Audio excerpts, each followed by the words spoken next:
Shalom Bapak Ibu Saudara yang kasih Tuhan. Hari ini kita akan belajar tentang iman yang tidak sempurna. Ketika iman kita lemah, ketika kita memiliki keraguan-raguan waktu kita datang pada Tuhan, kadang muncul pertanyaan, apakah ini yang menyebabkan Tuhan tidak mendengarkan doa saya? Pernah nggak kita percaya tetapi juga ragu-ragu? Kita akan belajar bersama dari sebuah kisah di dalam Alkitab. Ada sebuah kisah dalam Perjanjian Baru, seorang perempuan yang pendarahan 12 tahun. Perempuan ini datang kepada Yesus dengan ketakutan. Dia hanya jamah jubahnya Yesus dari belakang di tengah kerumunan banyak orang. Perempuan ini menjamah dengan ketakutan. Lagi pula tangannya pasti kurus. Pendarahan 12 tahun yang hanya bisa lakukan hanya menjamah. Mungkin waktu dia angkat tangannya juga tidak bisa tinggi-tinggi. Itu sebabnya mungkin dia hanya menjamah bagian bawah jubahnya Yesus. Tetapi satu hal yang kita perlu tahu tentang Yesus. Yesus adalah penyelamat yang luar biasa. Tuhan tidak pernah berkata kepada perempuan ini, "Hei perempuan, memangnya kamu pikir jubah saya punya kuasa bisa sembuhin kamu apa? Karena kamu hanya sentuh jubah saya, sorry, kamu tidak akan sembuh." Tuhan Yesus tidak pernah berkata demikian kepada perempuan tersebut. Tetapi sederhananya yang terjadi begini, karena kamu percaya kalau kamu menyentuh jubahku kamu sembuh, maka karena kamu telah menyentuh jubahku maka kamu sembuh. Tuhan selalu turun ke level iman kita. Amin. Inilah Tuhan kita. Bagaimanapun iman kita hari ini,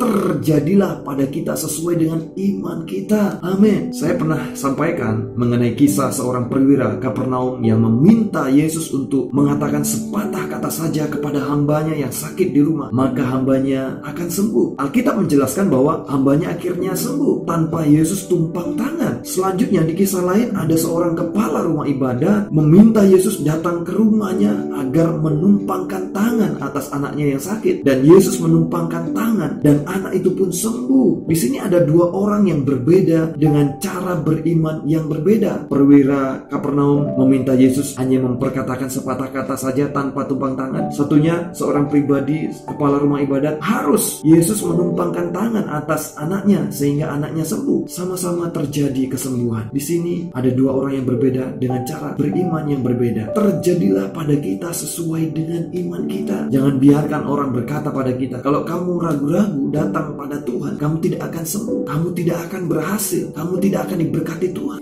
kamu tidak akan diselamatkan, kamu tidak akan dipelihara Tuhan. Sekalipun hati kita percaya, otak kita kadang bisa ragu-ragu, ya kan? Tetapi tetap saja datang pada Tuhan. Coba perhatikan ini. Ketika kita datang dengan iman dan keraguan-raguan, ingat Abraham dan Sarah. Ketika Tuhan Allah menjanjikan keturunan kepada mereka, Abraham dan Sarah tertawa. Mereka ragu-ragu. Tetapi Alkitab tidak pernah mencatat dan memperhitungkan keraguan-raguan mereka. Ini meledek Tuhan loh. Mereka tertawa. Sarah tertawa loh. Tanda orang ragu-ragu loh. Tetapi ketika Abraham dan Sarah percaya, Alkitab mencatat dan memperhitungkannya. Itu sebabnya sekalipun iman ada di hati kita, keraguan-raguan masih muncul di otak dan kepala kita, tetap saja datang pada Tuhan. Maka Tuhan akan mengampuni keraguan-raguan kita. Tuhan akan menjawab iman kita. Tuhan akan turun ke level iman kita. Dan terjadilah sesuai iman percaya kita. Amin. Tuhan Yesus memberkati.